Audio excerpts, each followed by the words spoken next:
गल बच गई है मुख्तारिया, गल बच गई।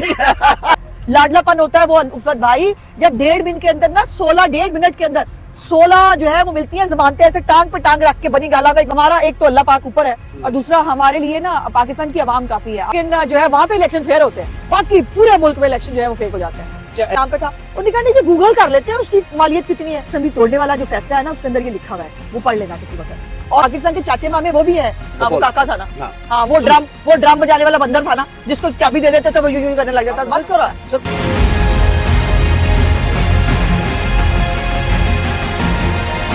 मुस्लिम लीग नून इन दिनों अपने उम्मीदवारों का इंतखाब कर रही है और इंटरव्यूज़ किए जा रहे हैं। हज़ारों दरखास्तें मौसूल हुई हैं मुस्लिम लीग नून को, क्योंकि ज़ाहिर है सारे ग्राउंड्स जो है वो मुस्लिम लीग नून के हवाले किए जा चुके हैं कि जैसे मर्जी है खेलें, और मुस्लिम लीग नून उसके मुताबिक खेल भी रही है। लेकिन एक बड़ा इल्ज़ाम आया कि मुस्लिम लीग नून के इस बार टिकटों का फैसला क़यादत नहीं कोई और करेगा। वो कौन है? उस्मा बुखारी साहब से पूछते हैं। मुस्लिम लीग नून पंजाब की तर्जमान है और बड़ी दबंग तर्जमान है। अस्सलाम वालेकुम शाह जी। वालेकुम अस्सलाम। ये क्या कह रहे हैं, मखदूम जावेद हाशमी साहब की टिकटें कोई और दे रहा है, वो कौन है? पता नहीं जी, मखदूम साहब को तो सारी जिंदगी टिकटें नवाज शरीफ ने ही दी हैं और अब भी देंगे तो नवाज शरीफ ही देंगे। ये बातें इस तरह से नहीं करनी चाहिए, और ख़ास तौर पर उस हवाले से जब आपके इतने सारे एहसानात हों पार्टी के आपके ऊपर, आप बल्कि जो है वो जब भी आपको इज्जत मिली PMLN से मिली, PTI के अंदर जाकर उन्होंने देख लिया कि उनके साथ जो है वो क्या हुआ था। इस वक्त जो पूरे पाकिस्तान की नज़रें हैं वो PMLN की लीडरशिप पे ऊपर और ज़ाहिरन पार्लियामेंट्री बोर्ड्स पे, और पार्लियामेंट्री बोर्ड्स ही अपना फैसला कर रहे हैं। ये बयान की हद तक तो ठीक है। आपने कहा था कि बाप की बात के बगैर फैसले नहीं करता, तो बाप किसके बाप से पूछ के नून लीग में शामिल हुआ है? लोग क्यों ना लाड लगाए नून लीग को? एक तो अपने हकायक दुरुस्त करो। पहले नंबर की बात यह है कि बाप हमारे साथ पूरी नहीं आई, बाप के अंदर से लोग आए। हाँ, कुछ लोग आए हैं, बाप एज अ पार्टी मौजूद है, नंबर 1। दूसरी बात यह है कि वो बाप जो अपने बाप के कहने पे आया करती थी ना, वो बाप अब यतीम हो चुके हैं। वो बच्चे यतीम है और यतीम बच्चे अपना फैसला खुद कर रहे हैं। वो जो था ना बाप बनाने वाला, बाप का बाप कोई बना हुआ था और जिसने जो है वो हमारे लोगों को कर दिया था, भाग जाओ, उनको गायब कर दो, हमारी हुकूमत गिरा दी गई थी, वो बाप आजकल नहीं है। सो बच्चे जो है वो अपने फैसले खुद कर रहे हैं। बाप का किरदार चेंज हो गया, बाप तो अपनी जगह रहता है ना। नहीं, वो उनका बाप एक स्पेसिफिक था और वो जनरल फैज हमीद था। और आप लोगों का हमारा एक तो अल्लाह पाक ऊपर है और दूसरा हमारे लिए ना पाकिस्तान की आवाम काफी है। आज भी 3 दफा पाकिस्तान का वजीर आजम बनने के बाद मैं नहीं समझती कि किसी को ये बात करने के लिए सोचना भी चाहिए कि हमें कोई जो है वो कहीं अवाम के बीच में ले जा सकता है, या अवाम की जो है वो ताकत के अलावा हमें किसी की ताकत की जरूरत पड़ेगी। ये एक रोना पिटना हो सकता है वक्त से पहले, ये एक जिनको उम्मीदवार नहीं मिल रहे, जिनके आप पल्ले कख नहीं है, वो एक अभी से इंप्रेशन क्रिएट कर रहे हैं इलेक्शन को जो है वो मुतनाज़ा बनाने के लिए। इलेक्शन मुतनाज़ा होंगे तो फिर सारे सूबों में होंगे ना। पर ये तो नहीं होता कि 15 साल से जो है एक पार्टी हुकूमत में है सिंध के अंदर, लेकिन जो है वहाँ पे इलेक्शन फेयर होते हैं, बाकी पूरे मुल्क में इलेक्शन जो है वो फेक हो जाते हैं। क्या एज ए पॉलिटिकल वर्कर आपको हमने मारे खाते में भी देखा, हमने हर जगह आपको देखा, अच्छे हालात में भी मुश्किल हालात में भी आप कमिटेड खातून हैं, लेकिन जो टैग लग रहा है, देखें, आवाज़े खल्क को नकारे खुदा समझो। मेरा क्वेश्चन पूरा कर ले, मेरा क्वेश्चन पूरा कर। टैग लग रहा है, देखें, मियां नवाज शरीफ साहब सच्ची सजा थी, झूठी सजा थी, वो एक अलग मैटर है। लेकिन क्यों अलग मैटर है? ये नहीं होता ना, सजा याफ्ता थे, यहाँ प्रॉब्लम है, अलग बात नहीं हो सकती ना। सुने ना, दवाई लेने गए, वापस आए तो हीरो की तरह। इसहाक डार साहब भाग के गए, वज़ीर आज़म के जहाज पे वापस आए, तो लोग कैसे ना आपको लाड लगाएं? क्या कहें आपको? कमाल बात है ना ये। देखो कि जब आप उनके जो फैसला आया उस पर बात कर लेते हैं, लेकिन ना ठहरे ना केस पे रहने दो। कैसे केस पे? केस का फैसला ही जो है वो केस के बारे में ही फैसला आया ना। वो केस कैसे चला, निगरानी कैसे हुई, अदालत के इर्द गिर्द कौन फिरा करता था, सरीना के लिफाफे में क्या आ रहा था, ये सबको, अब इन सब चीजों को आप भूल जाए, लेकिन आप सिर्फ फैसले पे बात करें। ऐसे नहीं, उल्फत ऐसे नहीं होता। मैं बिल्कुल आपकी बात, वो कौन था जो सरीना के गिर्द लिफाफे लेके घूमता था? जनरल बाजवा फैज हमीद की जो है वो पार्टी, जिन्होंने इमरान खान को लाने के लिए सुन लेगा नाम ना ले, फैज हमीद और बाजवा का कुछ सुन लेगा, दुश्मन जमाना है। मुझे सारी दुनिया ने सुना हमेशा और आज भी सुनेंगे। आपकी पार्टी तो अल्लाह पे छोड़ रही है बाजवा साहब के। नो, ऐसा बिल्कुल नहीं है। देखिए, जो उन्होंने किया है, अब तो बहुत सारे केसेस अदालतों में भी जा रहे हैं उनके। जनरल फैज हमीद के बारे में सुप्रीम कोर्ट ऑफ पाकिस्तान के अंदर भी कुछ कब्जे के मामलात भी और कुछ वो चीजें जो है वो वहां पे भी गई हैं। दूसरा जो धरना केस है उसके हवाले से भी कमीशन अपना काम कर रहा है। लेकिन तो एहसन इकबाल साहब ने तो जाके सारा पट्टा ही बिठा दिया काम क्या का। बिठा दिया? उसने कहा जी हाँ वो तो बादल साहब तो खत्म कराने गए थे, ISI का तो उसमें किरदार ही कोई नहीं है। नहीं, ऐसे नहीं है। जो जो किरदार जिसका था उन्होंने वो बताया। मैंने बयान नहीं देखा बाय द वे, अगर वो मैंने देखा होता तो उस पर ज्यादा बेहतर कमेंट करती। लेकिन गुजारिश ये है कि जो सियासी इंतकाम पर मबनी इमरान खान को लाने के लिए जो तैयारी की गई, फिर जो फैसले दिलाए गए, अब ये हमने भी तो इलेक्शन लड़ा था ना 13 जुलाई को। वही आपको एक लेके मिनट, आ रहे हैं। 13 जुलाई को तन नहीं, हमें किसी की जरूरत नहीं। 13 जुलाई को मियां साहब को मरियम नवाज समेत जेल में डाल दिया गया। हमने इलेक्शन लड़ा, हमारी टिकटें वापस कराई गई, आजाद उम्मीदवारों को हम यहाँ प्रेस कॉन्फ्रेंस की तैयारी करके बैठे हुए थे। चलो जी, मैं और कहा गया कि नहीं जाना, बनी गाला जाओ सीधे। मैं उस्मा बुखारी साहब, वो एक वक्त था कि रियासत मियां नवाज शरीफ को बेगुनाह, बेकसूर, बेजुर्मों, बेखता अल्हम्दुलिल्लाह जेलों में तुल रही थी। फाइनली आज रियासत सलूट पे सलूट मारी जा रही, हाँ। जमीन पोट दी वाकई कल- सलूट मार मार कल के। सलूट ऐसी ले- क्या गिद्दड़ हाँ, सिंगी है आप कल- लोगों के कल पास? अरशद मलिक की वीडियो के बावजूद जो है ना, और उसके इतराफ के बावजूद कल मियां साहब हमें पता है कि आप लोग बाइज्जत बरी हो मियां रहे हैं। साहब को सलूट जो है वो लेने के लिए इस्लामाबाद हाईकोर्ट जाना है। ये होना तो ये चाहिए था कि अरशद मलिक की वीडियो आने के बाद जब अरशद मलिक को निकाला गया था ना, साथ में उसके फैसले को भी कलअदम करार दे दिया जाता है। अदलिया के पास ये इख्तियार अपने फैसलों को रिव्यू करने का होता है। मियां साहब को जो एवन फील्ड के अंदर खुद यही इमरान खान के दौरे हुकूमत में मरियम नवाज को जब बरियत मिली, बाकायदा लिखा गया कि ये असासा, हाँ जब वो पूछा इमरान खान के दौरे हुकूमत में पूछा कि जी वो असासे की मालियत क्या है, क्या असासा, एवनफील्ड की बात कर रही हूँ कि वो असासा मियां साहब के नाम पे था। उन्होंने कहा नहीं जी गूगल कर लेते हैं उसकी मालियत कितनी है। जो असासा मियां साहब की मालियत जिसके उनके नाम पे नहीं था, जिसकी मालियत जो है वो पता नहीं की, ज़राए आमदनी पता नहीं की है, लेकिन मियां साहब के ऊपर आमदन से ज्यादा असासों का केस बना दिया।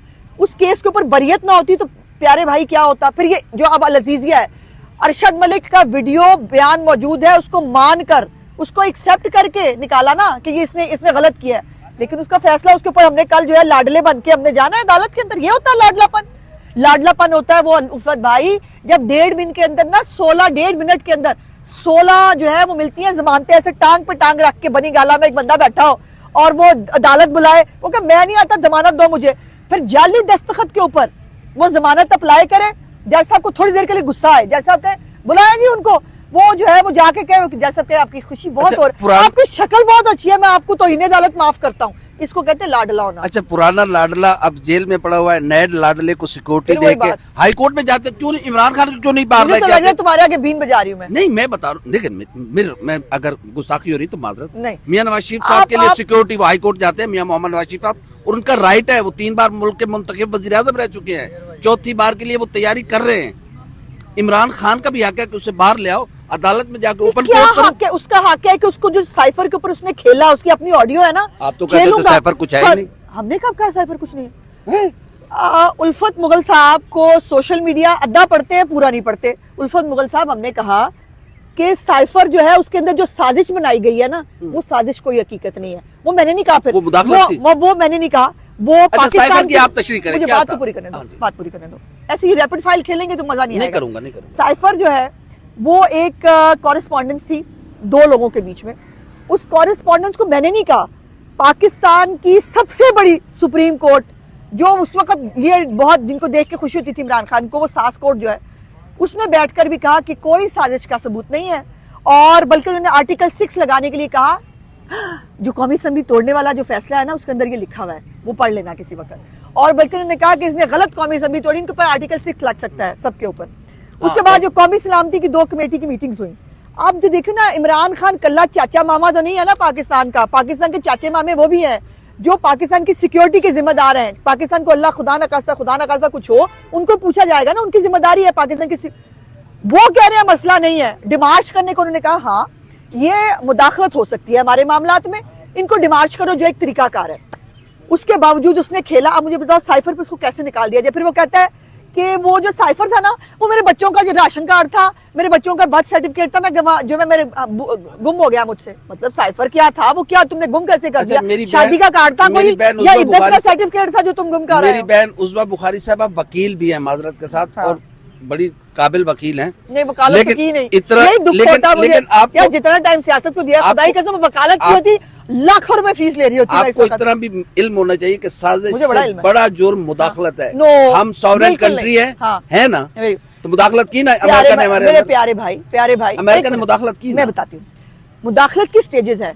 मुदाखलत जो है, आप तुम्हारा क्या ख्याल है? एक मिनट, मुदाखलत कोई बीमारी एक का नाम मिनट, नहीं ये है, भी मुदाखलत नहीं, नहीं, मुदाखलत बिल्कुल होती है। सही है। और मुदाखलत जो है वो कोई टोपी ड्रामा भी नहीं है, स्टेज ड्रामा भी नहीं है कि उसके ऊपर पुतली ड्रामा नाचना शुरू कर दे।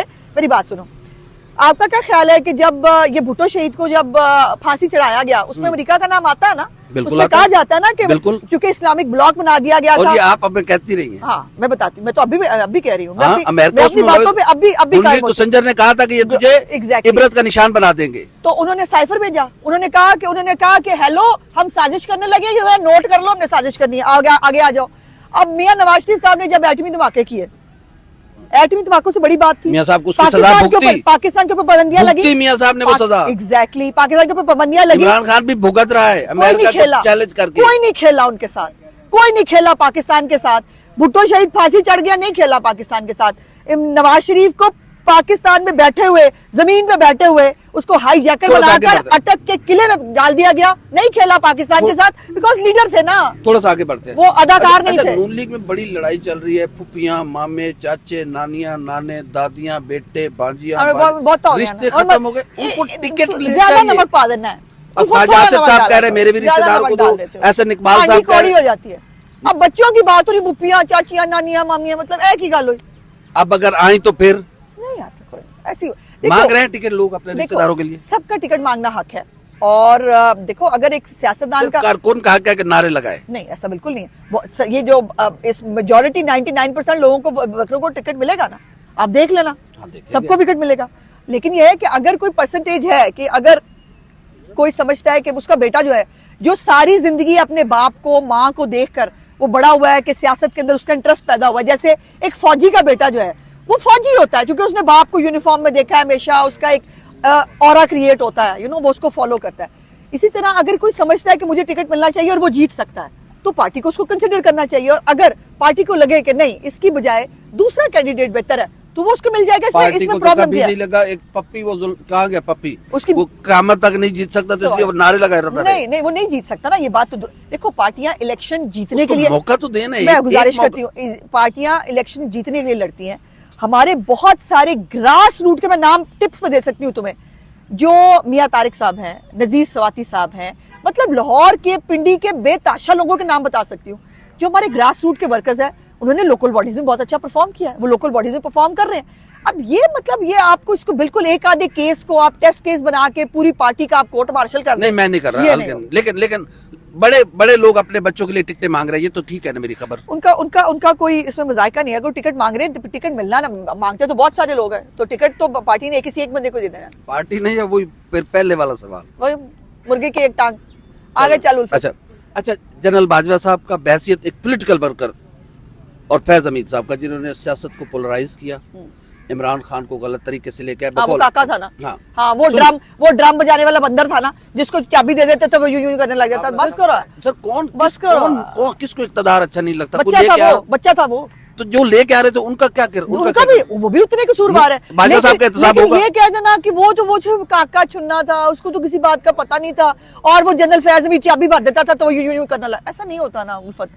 जो कुछ इन्होंने मिलके किया, ये तीनों जिम्मेदार है। इनमें से कोई बड़ी, ये अगर तुम्हारी जो ख्वाहिश है ना बहुत दिली कि इमरान खान को विचो कर दो, बाकी सारे फाइल ला दो, ऐ नहीं जोड़ना। अपना सवाल हज़फ खुद कर रहा हूँ, अपनी मर्जी से कर रहा हूँ, कोई दबाव, और मैंने कोई इसको ग्लाशन को ओवर गन पॉइंट पे नहीं रखा। बिल्कुल मैं अपनी मर्जी से। जनरल बाजवा साहब का एहतसाब होना चाहिए, आप समझते हैं? बिल्कुल। किसका क्या होना चाहिए? देखो, प्रॉब्लम यह है कि हमारा जो कॉन्स्टिट्यूशन है, हम ना जमहूरी पार्टी हैं, जमहूरी लोग हैं। अब आईने पाकिस्तान जो है वो कहता है कि फौजियों का जो एहतसाब है वो फौज के अंदर होगा, जजों का एहतसाब जज खुद करेंगे।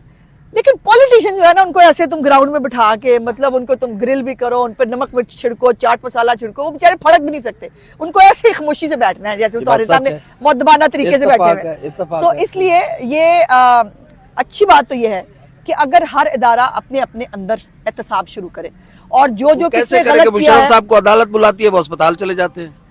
हाँ, तो उनको अस्पताल जो है वो उनको कौन लेके जाता है, यही तो बात है ना। वही तो। और मियां नवाज शरीफ साहब ने ये एक बहुत बड़ा कदम उठाया। अगर उस वक्त परवेज मुशर्रफ साहब का एहतसाब हो जाता तो शायद बहुत सारे मसाइल से पाकिस्तान निकल एक आता। और ट्राई करेगी बाजवा साहब पर मुस्लिम लीग नून? देखो, ये मैंने जैसे कहा कि आईने पाकिस्तान के अंदर तो ऐसी गुंजाइश मौजूद नहीं है, लेकिन कोई ऐसा कमीशन आईने बना। पाकिस्तान में नहीं है कि एक फौजी का ट्रायल हो सकता है, ये नहीं है? नहीं, अगर वो आर्टिकल 6 की बात हो रही है, मेरी गुजारिश सुन लो। मैं ये समझती हूँ कि एक कमीशन बनाया जाए और वो कमीशन के अंदर सब लोग आके ना अपनी अपनी कम से कम माफी तो मांगे। मुल्क के साथ सलूक किया, माफी तो मांगे। मिट्टी पाव अगे बदो सीधा क्या नहीं, मिट्टी पाव की बात, मिट्टी पाव की बात नहीं है, मिट्टी पाव की बात नहीं है। बात यह है कि अभी पाकिस्तान के मसाइल का हल चाहते हैं लोग। पाकिस्तान के अभी मैं मतलब जो जिस बंदे को जो है वो रोटी जो है वो 2 रुपए से अब 20 रुपए 25 रुपए पे 30 रुपए पे मिल रही है, उसको मैं कहूँ कि जी मैं तो जा रही है जनरल फैज एहतसाब करें, तुम्हारी रोटी तुम्हारा मसला। 75 साल से इसी झूठे नारे पे आपने लगाया, इसका एहतसाब करें, रोटी ना दें, रोटी अल्लाह देगा। अभी इसने खुद बताया है कि परवेज मुशर्रफ का एहतसाब नवाज शरीफ ने करने की कोशिश की, अभी कह रहा 75 साल नहीं कर सके ना, की नहीं कोशिश कर की? सके, बिल्कुल की किया, ना? बिल्कुल। अब तुम ये तो ना कहो मियां कि ये मोहम्मद जरा नवाज टिको तो शरीफ ने सही। कोशिश की कि जनरल हाँ। परवेज मुशर्रफ का एहतसाब होना चाहिए, नहीं हुआ। मियां साहब उसमें नाकाम हाँ, रहे और उसका सियासी फायदा लोग- ये हुआ कि मियां सियासी साहब को, लोग इतने जोगे नहीं होते, लेकिन फिर भी मियां नवाज शरीफ एक ऐसी शख्सियत क्या हम है, इसको खुदा की एक तकदीर इसका- समझ लें कि हम बिल्कुल कुछ नहीं कर सकते आइन तोड़ने वालों को? नई पार्लियामेंट जो आए उसको कोई ना कोई तरीकाकार जरूर इख्तियार करना चाहिए। अब उसके अंदर रोटी उसके टुक्कर अंदर वाले आइन आवाम में ना लाओ, आइन में आइन पे तरमीम अमल करनी नहीं है। करवा सकते, पॉलिटिशियन सियासतदान कमजोर हैं, आइन पे नहीं अमल करवा सकते, लोगों ने अच्छा, टुक्कर पीछे ना लाओ। एक जब परवेज मुशर्रफ के ऊपर इमरान जब नवाज शरीफ साहब ने आर्टिकल 6 लगाया था ना, जेड़ी शामे गरीबा और जेड़ी गद्दारी दे जड़ा ना वो टैग सुबह शाम ये सिर से पांव तक बम पे डालते थे ना, वो निकाल के ले आओ। मेरा ख्याल है अल्लाह हाफिज कर लेते हैं। अब गल बद गई है मुख्तारिया, गल बद गई। बहुत शुक्रिया जी उस्मान।